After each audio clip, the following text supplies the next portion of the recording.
stop. I mean, if I thought we could stop it 94 feet away, we'd go out and play 94 feet, just get in on everybody, much like UNLV, and stop the ball and fight for every square foot of space on the floor. We're not able to do that. Not many teams do, but still we want to stop the basketball. First objective is to get it stopped. Simply not let it penetrate. Doesn't matter whether you're zone, man-to-man, switches, trap, whatever, full court type pressure. If you can stop the basketball a reasonable distance from the rim, you're going to be very successful. The second and last objective we have is to get the basketball.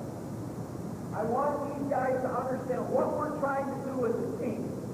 Stop the ball and get the ball. If it's on the floor, we'd like to get it there. If it's off the rim, we'd like to get it there. If it's loose, anywhere, in the air, we'd like to get it. Now those are the two things we want to do.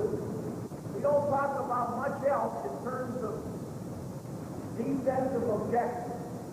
Then we set our teaching approach to those particular objectives. We have about 7 principles, and that's what we're going to cover this morning. Those 7 principles. Before we even talk about the principles, we think, well, is there anything else these guys have to have that you aren't really going to teach, but they have to have in order to be good defensive players? And we're thinking about that, and I think you got to be able to anticipate. I mean, you can't be a reactor and play defense. You have to react on offense. It's kind of troublesome when you've got offensive players who do nothing but anticipate and throw passes to the spot and figure that guys are going to cut when they don't. But clearly, if you can get the attitude established that we want you to guess a little bit defensively, do some guesswork, I think you can be that much better. You can actually get the ball in the form of turnover. So we want to foster that attitude. And the second attitude we want to foster, or the second understanding that's necessary, is for us to toughen. Is toughness. Just the notion of toughness. You hear coaches from Coach Del Harris on down through grade school coaches say, I like the way that guy plays defense. He's tough. Or I wish our defense was tougher. We want to be tough to play against. It requires the ability to be a bit physical.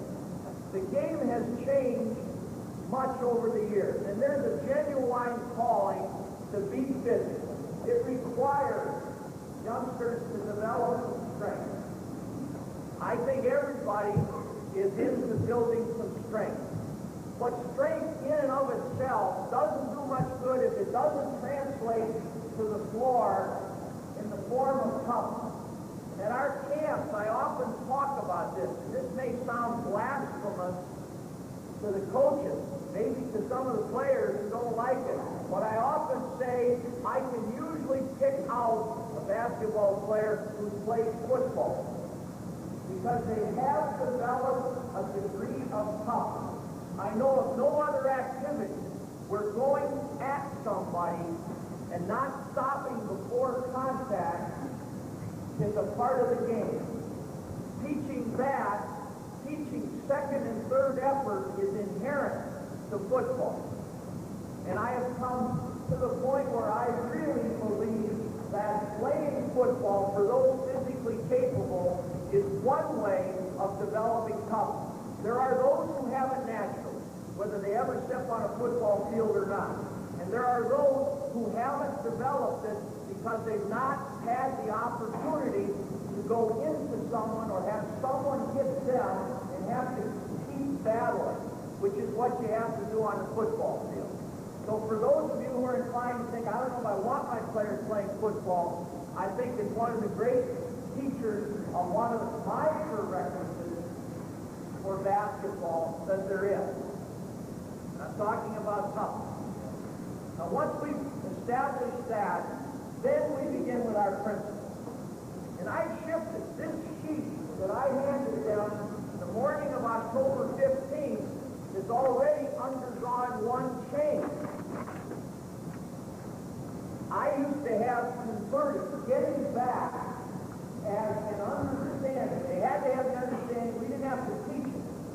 I said, well, if we emphasize, these guys will get back. After 3 weeks of practice, I discovered I have to teach getting back. It doesn't happen. Kids don't naturally convert. They will go back leisurely. They prefer to play defense while retreating instead of retreating and attacking. Again, if you're going to be an anticipated kind of defense, you must retreat and attack. Back many, many years ago, when Coach Knight was on the speaking circuit, he used to always talk about the art of war by Sun Tzu.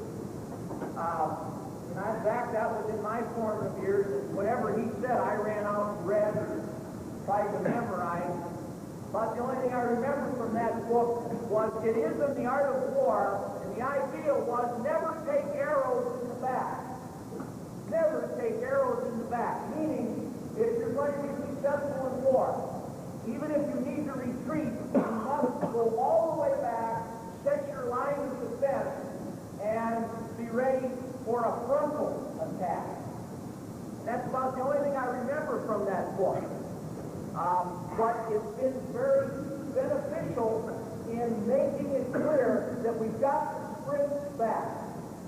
Now, we're going to run some drills conversion, and I'm going to turn that over to my assistants now so that I can go over and get organized for the rest of it. But what I want to say about retreating is this.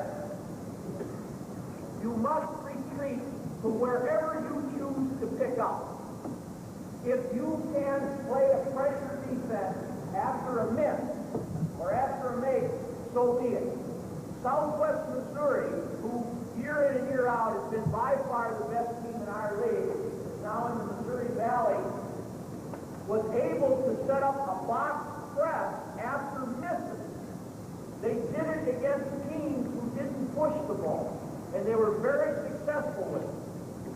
Coach Spoonhour was able to convince his players, this is our point of pickup. Others will retreat to the sideline, others to the 3-second line. The point being, go back as far as you need to. The general rule is, whomever you designated to get back first. In our case, we designate our guards, both of them, because we want our 3, 4, and 5 man to hit the offensive board without fail. We don't even want them to have an excuse for not going to the glass. So we found the need to send 2 guys back.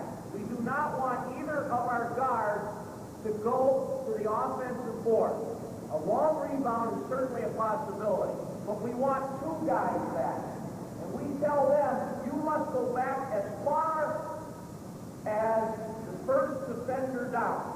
If there's a guy running all the way to the end line, you got to get that far back. You must get as deep as that guy, and then you can come out once your teammates have passed you. We must go as deep as the offense. We must stop the basketball. Once we